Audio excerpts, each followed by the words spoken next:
Good morning, Scott School, on this terrific Tuesday, November 4th. Yes, indeed, November is finally here. It is unbelievable how many things we've had going on in recent weeks. For example, last week was filled with all sorts of Halloween festivities. And this week, wow, we are experiencing, as of Sunday, we had the time change. And now this week, we have the amazing book fair. When you have a chance to come down to the book fair or see Mrs. Smoot anytime throughout the week, please give her a shout out of kind words for all of her efforts in setting up the book fair and making it happen here at Scott School. She puts a lot of time and energy into doing this for you, my friends, and she does a really, really great job. She actually puts a lot of effort into making sure that the book selection is special and just right for our students. Believe it or not, that is super important to her. So if you could give her some kind words and affirmations, I know that would go a long way. The other thing we have going on this week is we have parent teacher conferences. Those are starting tomorrow night. Tomorrow night from 4 to 7:30, we have conferences set up for your grown-ups. Those are in-person conferences. And then on Thursday night, we also have conferences from 4 to 7:30. Those are designed to be virtual or online. However, some families may have coordinated with your teacher to have them in person. So that was something that they could have arranged independently of the night being scheduled for virtual. And the other thing cool to know, tomorrow night at conferences at in-person night, our book fair is open. So if you missed out on a favorite book or something really special that you didn't see when you kind of did a like walkthrough and said, oh, darn, I did not see that. You have a chance tomorrow night to come and shop again or tell your grown up. These make great gifts as well for the upcoming holiday season or a birthday or just any other special event or just to have a book to read. So those things are all happening this week. To highlight a couple of things that I think are really important, I want to rewind back to Friday, our Halloween day. Shout out school wide to the expected behavior we saw here at Scott School. It was incredibly awesome to see respectful, responsible, safe, and bucket filling behavior all day long. It also was really great to see our Halloween parade outdoors went pretty well. And I know it was chilly, and all of you were troopers. That was great. I was over the moon impressed with how many of you listened to the expectations about costumes. That was incredible. So many of you had simple, creative, and school appropriate costumes. Thank you for filling my bucket. That was awesome. A few of you might not have quite understood the instructions. And so I want to review that because the expectations here at Scott School are also the expectations next year at Scott School. And if you're a third grader and you go to Herbison Woods. So believe it or not, Mrs. Crouch at Shavy Road, Mrs. Ormsby, the principal over at Herbison Woods, we all work together to make sure that we have consistent expectations. So friends, no one is in trouble. Please hear that. But if you made a choice to wear a ton of makeup that day, that is something I want you to rethink next year because it really is something that we worry about getting smeared on your costume or itching. And it's just not very comfortable all day long. That's why we ask you not to do that. The other thing is, simple costume means something that you can wear all day long. It doesn't mean something that you're putting on and taking off for a parade or for a party.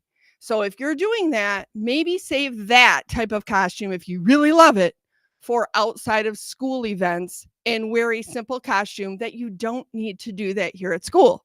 That includes things like inflatable costumes. Inflatable costumes should not be for school. They should be an at-home activity or a costume for activities at home or outside of school. They're super fun, but they don't allow you to move and groove like you need to all day long and stay focused for learning here. And it is A-time suck, because what happens is you have to go to the restroom or put it on in your classroom, and it takes time out of your teacher's lesson planning and instruction because there's learning going on throughout the day. So those are really the two big ones. I saw a lot of costumes that were pretty appropriate.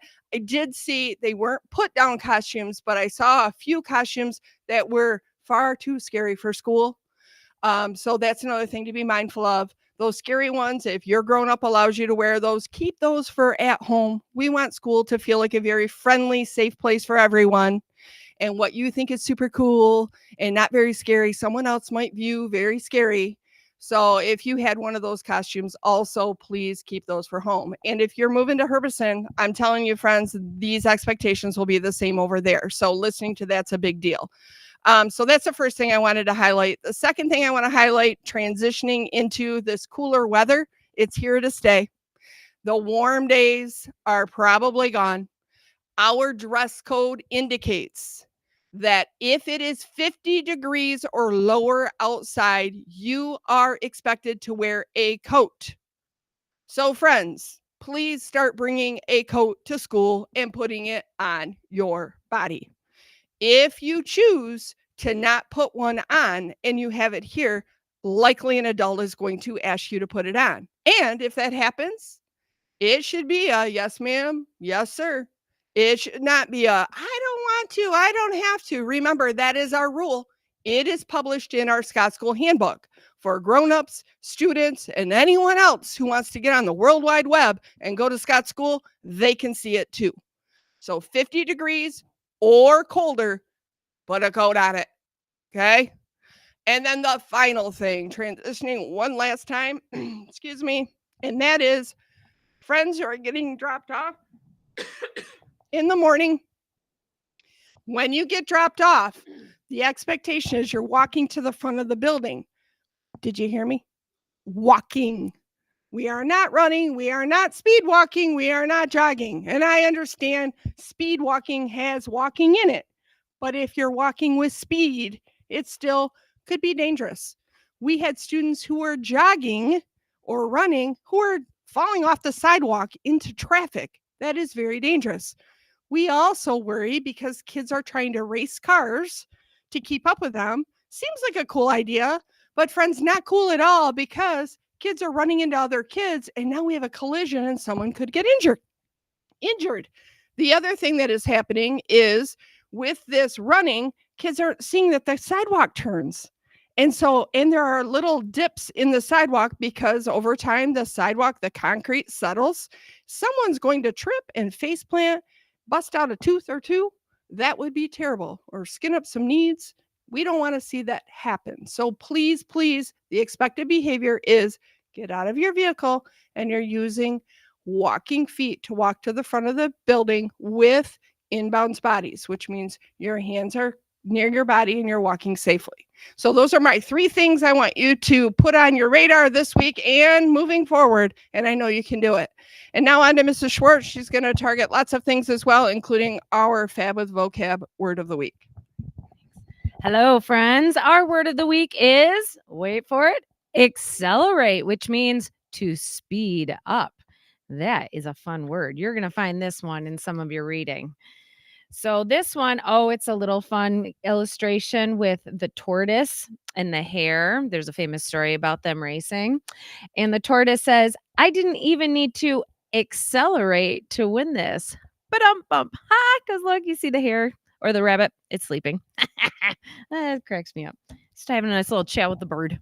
All right, friends, we've also got some Panther Pride winners that we would like to celebrate today. From Miss Sovie's room, we have Charlie. We have Isa from Miss Sovie's room as well. Amara from Mr. Whitfield's class. Walsh from Miss Carr's class, Emmy from Miss Younker's class, Carter from Mr. Whitfield's class, Sophie from Mrs. Denning's class, Sophie from Miss Taylor's class, and Rowan from Mrs. Toast's class. Congratulations, friends. Let's go ahead and stand for the pledge. I pledge allegiance to the flag of the United States of America and to the republic for which it stands, one nation, under God, indivisible, with liberty and justice for all. Have a truly terrific Tuesday, Scott School.